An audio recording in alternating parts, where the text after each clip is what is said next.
नमस्कार दोस्तों। इस बात को हमेशा याद रखें, परमेश्वर की इच्छा की खोज के उद्देश्य से परमेश्वर के वचन का अध्ययन एक गुप्त अनुशासन है जिसने महान चरित्रों का निर्माण किया है। ये कथन धर्मशास्त्री जेम्स डब्ल्यू अलेक्जेंडर द्वारा कहे गए हैं। हम में से हर एक महान और अच्छे चरित्र वाले मनुष्य को पसंद करते हैं। न सिर्फ किसी ऐसे व्यक्ति को पसंद करते हैं, परंतु हम स्वयं भी बुरे व्यक्ति बनना कभी नहीं चाहते। अर्थात हमारा मन अंदर ही अंदर अच्छे चरित्र के तरीकों की खोज में रहता है। आप इस समय सत्यवचन देख रहे हैं और हम आपका इस कार्यक्रम में हृदय के साथ स्वागत करते हैं। मित्रों, सत्यवचन परमेश्वर की इच्छा की खोज है। किसी भी मनुष्य में सत्य प्रारंभ से नहीं होता है, क्योंकि पवित्र शास्त्र कहता है कि मनुष्य स्वभाव ही से पापी उत्पन्न होता है। परमेश्वर ही अकेला पवित्र है, अतः परमेश्वर ही सच्चा है। इसलिए यदि आप अपने जीवन में एक उत्तम चरित्र का निर्माण करना चाहते हैं तो उसके वचन का निरंतर अध्ययन ही आपको महानतम चरित्र का निर्माण करने में सहायता करेगा। इसलिए हम परमेश्वर के वचन बाइबल का क्रमवार अध्ययन इस कार्यक्रम में कर रहे हैं, जिससे आपको अपने चरित्र निर्माण में हम मार्गदर्शन प्रदान कर सकें। इन दिनों हम शामूएल की पहली पुस्तक से परमेश्वर की इच्छा की खोज कर रहे हैं, जो इस्राएली समाज के साथ परमेश्वर के बर्ताव के द्वारा हमें समझने का अवसर देता है, ताकि हम हर उस गुण को अपनाएं जो हमारे चरित्र निर्माण के लिए है, और हर उस अवगुण से सावधान रहें जो इतिहास में हानि का विषय बन चुका है। तो चलिए आज के अध्ययन से हम जानें कि परमेश्वर किन बातों में हमें अनुशासित करना चाहता है। मित्रों, आइए आज हम अपने अध्ययन के क्रम में आगे बढ़ते हुए पहला शामूएल की पुस्तक 11 अध्याय उसके 4 से 7 पद तक पढ़ें। यहाँ पर इस प्रकार से लिखा हुआ है, दूतों ने शाऊल वाले गीबा में आकर लोगों को यह संदेश सुनाया और सब लोग चिल्ला चिल्ला कर रोने लगे। और शाऊल बैलों के पीछे पीछे मैदान से चला आता था। और शाऊल ने पूछा, लोगों को क्या हुआ कि वे रोते हैं? उन्होंने याबेश के लोगों का संदेश उसे सुनाया। यह संदेश सुनते ही शाऊल पर परमेश्वर का आत्मा बल से उतरा और उसका कोप बहुत भड़क उठा, और उसने एक जोड़ी बैल लेकर उसके टुकड़े टुकड़े काटे और यह कहकर दूतों के हाथ से इस्राएल के सारे देश में कहला भेजा कि जो कोई आकर शाऊल और शामूएल के पीछे न हो लेगा, उसके बैलों से ऐसा ही किया जाएगा। तब यहोवा का भय लोगों में ऐसा समाया कि वे एक मन होकर निकल आए। मित्रों, यहाँ पर ध्यान दीजिए कि शाऊल किस प्रकार अपने को शामूएल से जोड़ता है। मेरे विचार में यदि शाऊल केवल अपना ही नाम लेता तो उसकी बात सुनी ना जाती। शामूएल के साथ अपना नाम जोड़ते ही इस्राएली निकल आए। उनके निकल आने के 2 मुख्य कारण और भी थे। वे शाऊल से डरते थे और अम्मोनियों के बारे में सोचकर उनका कलेजा कांप उठा था। अब हम देखते हैं पहला शामूएल की पुस्तक 11 अध्याय उसके 11 पद में लिखा है, दूसरे दिन शाऊल ने लोगों के 3 दल किए और उन्होंने रात के अंतिम पहर में छावनी के बीच में आकर अम्मोनियों को मारा, और धूप के कड़े होने के समय तक ऐसे मारते रहे कि जो बच निकले वह यहाँ तक तितर बितर हुए कि 2 जन भी एक संग कहीं न रहे। शाऊल ने अपने लोगों को 3 दलों में बांटा और इस्राएलियों ने अम्मोनियों को ऐसा संहार किया कि वे 2 मनुष्य साथ न रहे। प्रत्येक अम्मोनी अपनी जान बचाकर भागा। पहला शामूएल 11 अध्याय के 12 पद में आगे लिखा हुआ है, तब लोग शामूएल से कहने लगे, जिन मनुष्यों ने कहा था कि क्या शाऊल हम पर राज्य करेगा, उनको लाओ कि हम उन्हें मार डालें। कुछ इस्राएली शाऊल के राजा बनने के विपक्ष में थे। शामूएल ने उनको अनदेखा किया जब तक कि राष्ट्र शाऊल के पक्ष में एक मत नहीं हो गया। अम्मोनियों को पराजित करके शाऊल ने इस विरोध पर भी जय पाई। तब आगे लिखा हुआ है पहला शामूएल 11 अध्याय उसके 13 से 15 पद में, शाऊल ने कहा, आज के दिन कोई मार डाला ना जाएगा, क्योंकि आज यहोवा ने इस्राएलियों को छुटकारा दिया है। तब शामुएल ने इस्राएलियों से कहा, आओ हम गिलगाल को चलें और वहां राज्य को नए सिरे से स्थापित करें। तब सब लोग गिलगाल को चले और वहां उन्होंने गिलगाल में यहोवा के सामने शाऊल को राजा बनाया और वहीं उन्होंने यहोवा को मेलबलि चढ़ाए। और वही शाऊल और सब इस्राएली लोगों ने अत्यंत आनंद मनाया। अब संपूर्ण इस्राएल ने शाऊल को राजा स्वीकार किया। यहाँ पर अध्याय 11 समाप्त होता है और अब हम अपने अध्ययन को अध्याय 12 से बनाए रखेंगे। इसमें हम देखेंगे अधिकार का स्थानांतरण शामूएल से शाऊल को। शामूएल के विलाप गीत से आरंभ होता है। यहाँ पर लिखा है पहला शामूएल 12 अध्याय के 1 पद में, तब शामूएल ने सारे इस्राएलियों से कहा, सुनो, जो कुछ तुमने मुझसे कहा था उसे मानकर मैंने एक राजा तुम्हारे ऊपर ठहराया है। यह शामूएल का विलाप गीत है, उसका अंतिम संदेश। वह एक असाधारण व्यक्ति था जिसका उत्तराधिकार शाऊल ने संभाला। यद्यपि इस्राएल ने परमेश्वर की अपेक्षा राजा को चुना, वह उन्हें अब भी आशीषें देगा यदि वे उसकी आज्ञा मानेंगे। यह प्रकट है, शाऊल राजा था और परमेश्वर उसे प्रत्येक अवसर प्रदान करेगा। तब हम पढ़ते हैं पहला शामूएल 12 अध्याय के 2 पद में, और अब देखो वह राजा तुम्हारे आगे आगे चलता है, और अब मैं बूढ़ा हूं और मेरे बाल उजले हो गए हैं, और मेरे पुत्र तुम्हारे पास हैं, और मैं लड़कपन से लेकर आज तक तुम्हारे सामने काम करता रहा हूं। शामूएल मिलाप वाले तंबू में बड़ा हुआ था। वह एक प्रकार से मछली के पात्र में था। वह सदैव सबकी आंखों के सामने था। शायद ऐसा कोई नहीं था जिसका जीवन शामूएल की नाई आम जनता की दृष्टि में था। हमारे युग में तो यदि कोई मनुष्य जनता के सामने आ जाए तो जनता उसे स्वीकार कर लेती है, परंतु जब उसकी अतीत का एक भी काला धब्बा पता चलता है तो वह नायक धाराशायी हो जाता है। शामूएल के साथ ऐसा नहीं था। वह बाल्यकाल में ही मिलाप वाले तंबू में उसकी माता द्वारा अर्पित कर दिया गया था। उसका संपूर्ण जीवन जनता के सामने रहा था। तब उसने एक स्नेही पिता का यह दुख भाव व्यक्त किया, मेरे पुत्र तुम्हारे साथ हैं। दूसरे शब्दों में, तुम उन्हें ग्रहण क्यों नहीं करते? शामूएल ने तो उन्हें पद देना चाहा, परंतु परमेश्वर ने उन्हें स्वीकार नहीं किया। आगे लिखा हुआ है पहला शामूएल 12 अध्याय के 3 पद में, मैं उपस्थित हूं, इसलिए तुम यहोवा के सामने और उसके अभिषिक्त के सामने साक्षी दो कि मैंने किसका बैल ले लिया या किसका गदहा ले लिया, या किस पर अंधेर किया या किसको पीसा, या किसके हाथ से अपनी आंखें बंद करने के लिए घूस लिया। बताओ और मैं वह तुमको फेर दूंगा। एक ऐसा मनुष्य जो वर्षों सबकी दृष्टि में रहा हो और उनका न्याय भी रहा हो, उसके लिए यह कहना एक महान बात है। उसके पास धनवान होने के अनेक अवसर थे, परंतु वह परीक्षा में नहीं पड़ा। शामूएल परमेश्वर के वचन में एक विशिष्ट जन है, परंतु पिता के रूप में वह विफल था। अनेक गणमान्य लोग ऐसे ही होते हैं। अनेक विख्यात विश्वासियों की संतान विफलता के पुतले रहे हैं। यह समझना कठिन है, परंतु मानव परिवार शताब्दियों और सहस्त्रवादियों से इसी मार्ग पर है। मेरे प्रियो, शामूएल ने कहा कि यदि उसने किसी की कैसी भी हानि की हो तो वह उन्हें फेर देने को तैयार था। यह समय था कि कोई कहे कि शामूएल ने उसके साथ अन्याय किया, परंतु कोई नहीं था। तब हम पढ़ते हैं पहला शामूएल 12 के 5 पद में, उसने उनसे कहा, आज के दिन यहोवा तुम्हारा साक्षी और उसका अभिषिक्त इस बात पर साक्षी है कि मेरे यहाँ कुछ नहीं निकला। वे बोले, हाँ, वह साक्षी है। शामूएल का जीवन जनता के सामने था। जनता उसके बारे में अपने विचार प्रकट कर सकती थी। वह वास्तव में परमेश्वर का भक्त जन था।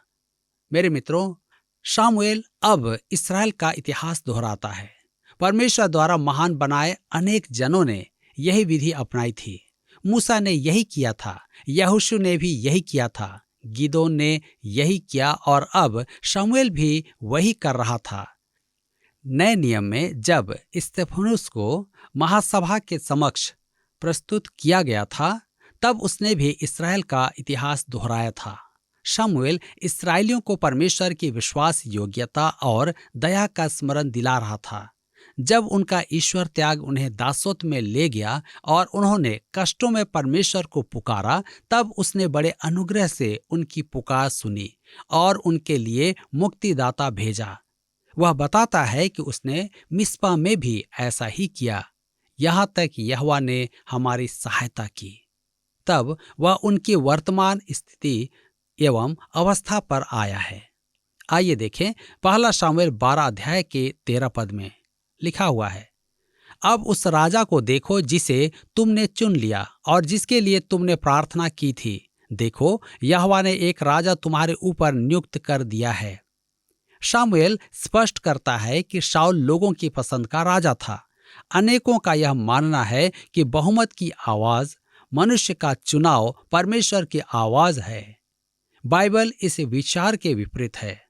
साधारणतः अल्पसंख्या ही परमेश्वर की इच्छा को जानने के निकट होती है। उन्हें शाऊल चाहिए था, परंतु परमेश्वर था जिसने दाऊद को चुना था। जब परमेश्वर चुनाव करता है तो कैसा अंतर होता है। आइए हम देखें पहला शमूएल 12 अध्याय के 14 पद में, यदि तुम यहोवा का भय मानते, उसकी उपासना करते और उसकी बात सुनते रहो और यहोवा की आज्ञा को टालकर उससे बलवा न करो, और तुम और वह जो तुम पर राजा हुआ है दोनों अपने परमेश्वर यहोवा के पीछे पीछे चलने वाले बने रहो, तब तो भला होगा। शाऊल परमेश्वर की प्रजा की पसंद था, इसलिए परमेश्वर ने उसका त्याग नहीं किया। परमेश्वर उसे अवसर देगा। पहला शमूएल 12 के 15 पद में लिखा हुआ है, परंतु यदि तुम यहोवा की बात ना मानो और यहोवा की आज्ञा को टालकर उससे बलवा करो, तो यहोवा का हाथ जैसे तुम्हारे पुरखाओं के विरुद्ध हुआ, वैसे ही तुम्हारे भी विरुद्ध उठेगा। शमूएल उन्हें यथावत समझा रहा था। यदि वे परमेश्वर की सेवा करेंगे तो परमेश्वर उन्हें आशीषें देगा, और यदि वे उसकी सेवा नहीं करेंगे तो दंड पाएंगे। अब परमेश्वर बड़े नाटकीय और चमत्कारी रूप से प्रकट होगा। आइए देखें पहला शमूएल 12 अध्याय 16 से 18 पद लिखा है, इसलिए अब तुम खड़े रहो और इस बड़े काम को देखो जिसे यहोवा तुम्हारे आंखों के सामने करने पर है। आज क्या गेहूं की कटनी नहीं हो रही? मैं यहोवा को पुकारूंगा और वह मेघ गरजाएगा और मेह बरसाएगा। तब तुम जान लोगे और देख भी लोगे कि तुमने राजा मांगकर यहोवा की दृष्टि में बहुत बड़ी बुराई की है। तब शमूएल ने यहोवा को पुकारा और यहोवा ने उसी दिन मेघ गरजाया और मेह बरसाया, और सब लोग यहोवा से और शमूएल से अत्यंत डर गए। एलिय्याह ने आंधी और वर्षा बुलवाई थी, परंतु शमूएल ने उससे पहले ऐसा किया था। मेरे विचार में शमूएल के जीवन पर यह परमेश्वर की छाप थी। गर्जन वर्षा परमेश्वर का प्रवक्ता होने के शमूएल के जीवन के लिए परमेश्वर का आमीन था। पहला शमूएल 12 अध्याय के 19 पद में लिखा हुआ है, और सब लोगों ने शमूएल से कहा, अपने दासों के निमित्त अपने परमेश्वर यहोवा से प्रार्थना कर कि हम मर न जाएं, क्योंकि हमने अपने सारे पापों से बढ़कर यह बुराई की है कि राजा मांगा है। राजा मांगकर इस्राएल ने पाप किया था। अन्य जातियों के समान राजा मांगकर उन्होंने परमेश्वर का त्याग किया था। मेरे मित्रों, अतीत के पाप और भूल आपके जीवन को नाश न करे। आप क्या हैं या आपने क्या किया है, यदि आप प्रभु के पास उद्धार और क्षमा हेतु आएंगे तो प्रभु आपको स्वीकार करेगा और वह आशीष भी देगा। आपके अतीत को अपना भविष्य नष्ट करने न दें और न ही अपना वर्तमान उजाड़ने दें। आज ही परमेश्वर के पास आने के लिए कदम उठाएं, क्योंकि वह आपको स्वीकार करना चाहता है। पहला शमूएल 12 अध्याय के 21 पद में आगे लिखा है, और मत मुड़ना, नहीं तो ऐसी व्यर्थ वस्तुओं के पीछे चलने लगोगे जिनसे न कुछ लाभ पहुंचेगा और न कुछ छुटकारा हो सकता है, क्योंकि वे सब व्यर्थ ही हैं। परमेश्वर को थामे रहे, ठग व्यापारियों से अलग रहे। आज कलीसिया विभिन्न विधियों के प्रयोग में लगी हुई है, और ऐसा प्रतीत होता है कि कलीसिया को बोध नहीं है कि केवल परमेश्वर ही आशीषों का दाता है। हमें परमेश्वर और उसके वचन को थामे रहना है। मेरे विचार में तो बाइबल को सुरक्षा की आवश्यकता नहीं है, उसे आवश्यकता है तो प्रचार और समझाने की। हमें प्रश्नों से अधिक उद्घोषण और संबोधन की आवश्यकता है। पहला शामुएल 12:22 में लिखा है, यहोवा तो अपने बड़े नाम के कारण अपनी प्रजा को न तजेगा, क्योंकि यहोवा ने तुम्हें अपनी ही इच्छा से अपनी प्रजा बनाया है। जी हाँ, यह एक महिमामय पद है। क्या आपने प्रभु का नाम लिया है? क्या वह आपका उद्धार करता है? क्या आप उस पर आश्रित हैं? वह आपको त्यागेगा नहीं। इब्रानियों के पत्री में प्रभु कहता है, इब्रानियों के पत्र 13:5 में, तुम्हारा स्वभाव लोभ रहित हो और जो तुम्हारे पास है उसी पर संतोष करो, क्योंकि उसने आप ही कहा है, मैं तुम्हें कभी न छोड़ूंगा और न कभी तुझे त्यागूंगा। हमारा प्रभु कैसा महान है। उसके मन को यह भाया कि हमें अपनी प्रजा बनाए। परमेश्वर ने इस्राएल को क्यों चुना? यदि आप उत्तर खोजते हैं तो मनुष्यों को नहीं, परमेश्वर की ओर निहारें। परमेश्वर ने यह किया है, बस इतना ही जानना बहुत है। परमेश्वर ने आपको चुना है और संभवतः आपके मित्र सोचते हैं क्यों, परंतु महत्वपूर्ण बात तो यह है कि परमेश्वर ने हमें चुना और यही बहुत है। इसके लिए परमेश्वर का धन्यवाद करो। वह तो मुझे छोड़कर आगे बढ़ सकता था, परंतु मैं इस सच्चाई में आनंद करता हूं कि उसने ऐसा नहीं किया। यह एक महान संदेश है जो शामुएल इस्राएल को सुना रहा है। क्या आप आनंदित नहीं कि आप परमेश्वर के साथ हैं? क्या यह एक अद्भुत बात नहीं कि आप और प्रभु मित्र हैं?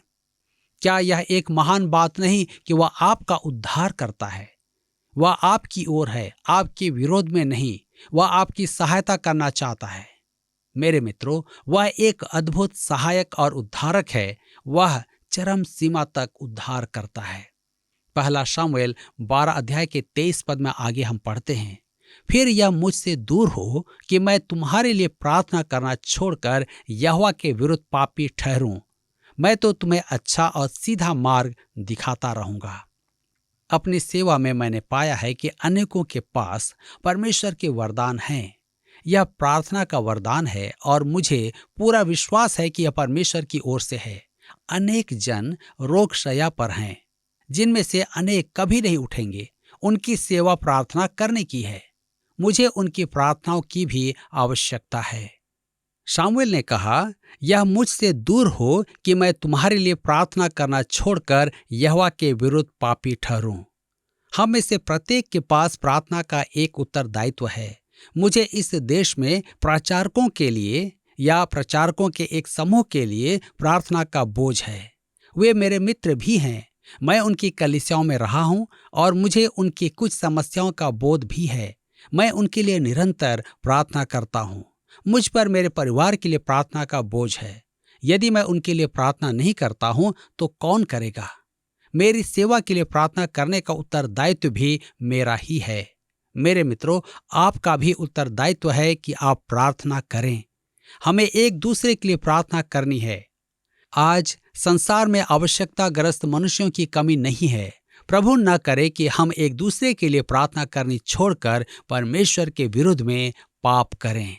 आगे हम देखते हैं पहला शामुएल 12 उसके 24 और 25 में, केवल इतना हो कि तुम लोग यहोवा का भय मानो और सच्चाई से अपने संपूर्ण मन के साथ उसकी उपासना करो, क्योंकि यह तो सोचो कि उसने तुम्हारे लिए कैसे बड़े बड़े काम किए हैं। परंतु यदि तुम बुराई करते ही रहोगे तो तुम और तुम्हारा राजा दोनों के दोनों मिट जाओगे।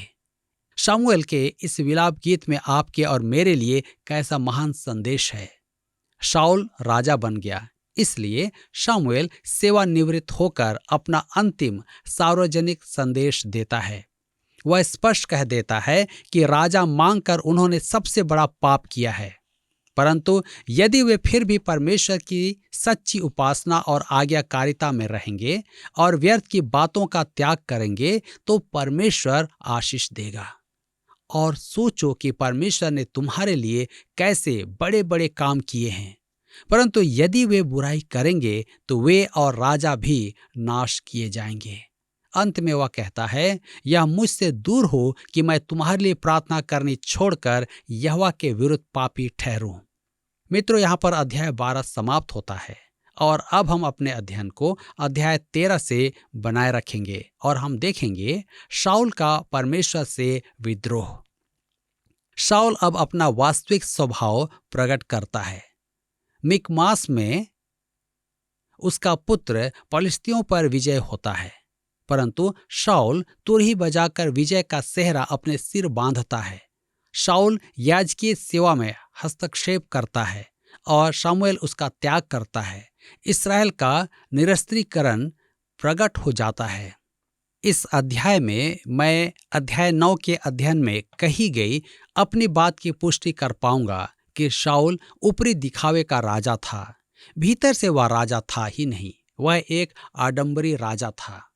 पहला शामूएल की पुस्तक 13 अध्याय उसके 1 से 4 पद में लिखा है, शाऊल 30 वर्ष का होकर राज्य करने लगा और उसने इस्राएलियों पर 2 वर्ष तक राज्य किया।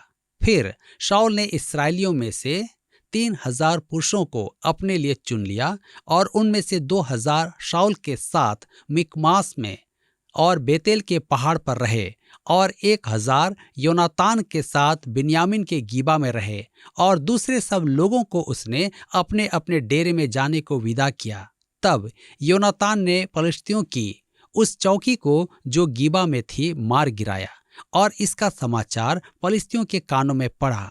तब शाऊल ने सारे देश में नरसिंगा फुकवाकर यह कहला भेजा कि इब्री लोग सुने, और सब इस्राएलियों ने यह समाचार सुना कि शाऊल ने पलिश्तियों की चौकी को मारा है और यह भी कि पलिश्ती इस्राएल से घृणा करने लगे हैं। तब लोग शाऊल के पीछे चलकर गिलगाल में इकट्ठे हो गए।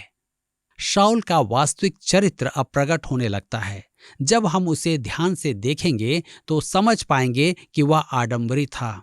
हम पढ़ते हैं, योनातान ने पलिश्तियों की इस चौकी को जो गिबा में थी मार लिया। इस विजय का श्रेय किसको मिला? शाऊल को। ऐसा प्रतीत होता है कि योनातान एक सिद्ध सेना नायक था और आगे हम देखेंगे कि वह एक दिलचस्प युक्ति द्वारा एक और महान विजय प्राप्त करता है। परंतु यहाँ योनातान ने युद्ध किया और विजय प्राप्त की और शाऊल ने तुरही फूंकी।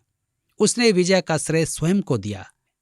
पहला शामूएल 13 अध्याय के 5 और 6 पद में आगे लिखा हुआ है, पलिश्ती इस्राएल से युद्ध करने के लिए इकट्ठे हो गए, अर्थात 30,000 रथ और 6,000 सवार और समुद्र के तीर के बालों के किनको के समान बहुत से लोग इकट्ठे हुए और बेतावेन के पूर्व की ओर जाकर मिकमास में छावनी डाली।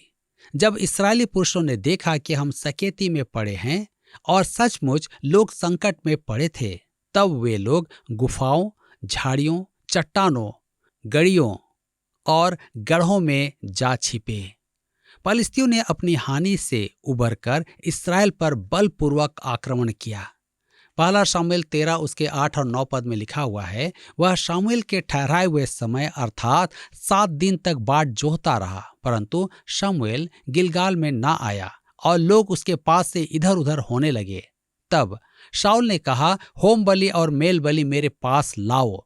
तब उसने होम बलि को चढ़ाया। यहाँ शाऊल का एक और अनाचार दिखाई देता है। उसने सोचा कि राजा होने के कारण वह होम बलि चढ़ा सकता है। आगे चलकर हम देखेंगे कि एक और राजा उज्जियाह ने भी सोचा कि वह याजक का काम करने योग्य है। दूसरा इतिहास की पुस्तक उसके 26 अध्याय में हम इसे पाते हैं, और परमेश्वर के दंड स्वरूप वह कोढ़ी हो गया। शाऊल ने परमेश्वर के निर्देश को अनदेखा किया कि लेवी गोत्र का याजक ही होम बलि चढ़ा सकता था। तब आगे लिखा है पहला शामूएल 13 अध्याय के 10 और 11 पद में, ज्यों ही वह होम बलि को चढ़ा चुका तो क्या देखता है कि शामूएल आ पहुंचा और शाऊल उससे मिलने और नमस्कार करने को निकला।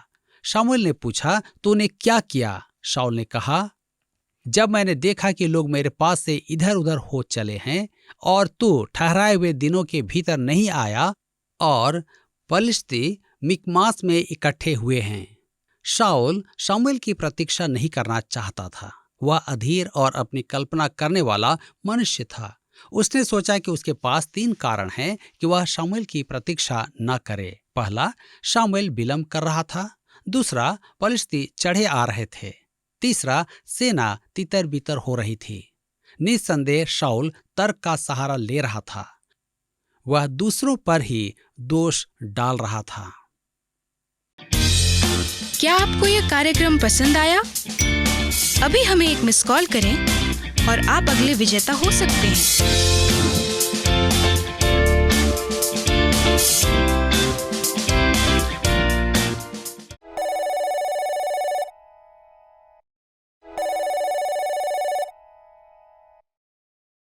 दोस्तों, आपने आज समझा होगा कि परमेश्वर की इच्छा को जानकर जीवन में चलना कितना महत्वपूर्ण है।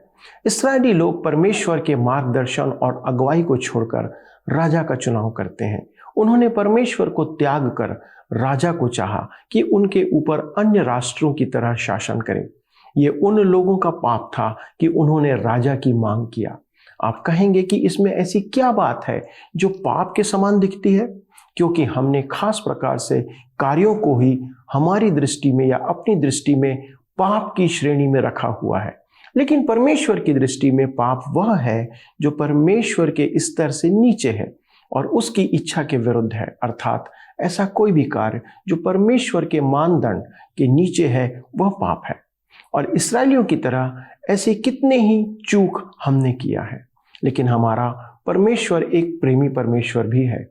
इसलिए यद्यपि इस्राएल ने परमेश्वर को छोड़ राजा का चुनाव किया, किंतु वह उन्हें आगे जाकर आशीष देता है यदि वे उसकी आज्ञा का पालन करेंगे। तब हमारे लिए भी यही उत्तर है कि अनजाने में यदि हम भी मनमानी किए हैं और अब परमेश्वर के वचन के सुनने के कारण अपने मनों को फिराकर उस पर अब उसकी आज्ञा और इच्छा का पालन करना चाहते हैं, तो वह हमें भी आशीष का हिस्सा बनाएगा। शाऊल लोगों की पसंद का राजा बना था। इसलिए पहला शामूएल 13वें अध्याय में हम देखते हैं कि वह परमेश्वर के नियम का उल्लंघन करना शुरू करता है। इसलिए परमेश्वर भी आगे उसका तिरस्कार कर देता है।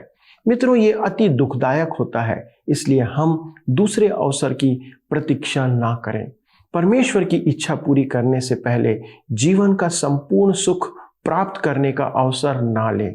हो सकता है हमें दूसरा अवसर ना मिले, आपको दूसरा अवसर शायद ना मिले। परमेश्वर सभी समय हमें अपने अनुग्रह में रखना चाहता है यदि हम उसकी इच्छा को पूरी करते हैं। आइए प्रार्थना करें कि परमेश्वर इस संबंध में हम सबकी सहायता करे। हमारे स्वर्गीय पिता, हम धन्यवाद देते हैं आपको प्रभु यीशु क्रिस्ट के नाम से कि आपने हमें त्यागा नहीं। आपने बारंबार हमें अवसर दिया कि हम अपने कुमार्गों से फिरें, अपनी बुरी चाल को छोड़ें और आपकी ओर आएं। पिता, हम धन्यवाद देते हैं कि आज के अध्ययन के द्वारा हमें आपने इस बात को याद दिलाया कि हमारा जीवन उस योग्य नहीं है कि हम आपके समीप आ सकें। हमारे मार्ग, हमारे जीवन, हमारे कार्य ऐसे नहीं हैं कि आपको महिमा दें। परंतु प्रभु, आपने आज अवसर जो हमें दिया है, इस वचन के द्वारा हमें उस बात के लिए प्रेरित किया है कि हम आपकी ओर फिरें। हमारी सहायता करें। विशेष तौर पे हमारे सारे दर्शकों के लिए विनती करते कि प्रभु वे आज के वचन को सुनकर आपकी ओर फिरने पाए। यदि वे आपसे बहुत दूर निकल चुके हैं, प्रभु आज आपका आत्मा उन्हें आपकी ओर खींच लाए। उनके मनों को प्रभु आप अपनी ओर फिराएं ताकि वे आपके निकटता में आए और अनुग्रह करें पिता कि इसके द्वारा आपकी महिमा प्रकट होने पाए।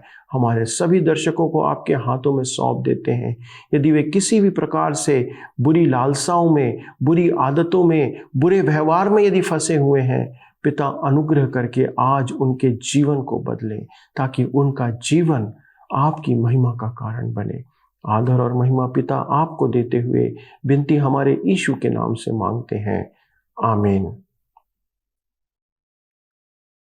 दोस्तों, आपके खत, आपके फ़ोन कॉल और SMS हमें बहुत प्रोत्साहित करते हैं और ये इस बात को प्रकट करते हैं कि आपको हमारा कार्यक्रम आशीष का भागी बना रहा है। कृपया हमें सूचित करते रहें, क्योंकि हमें आपके फ़ोन, SMS और मिस कॉल का इंतज़ार रहता है।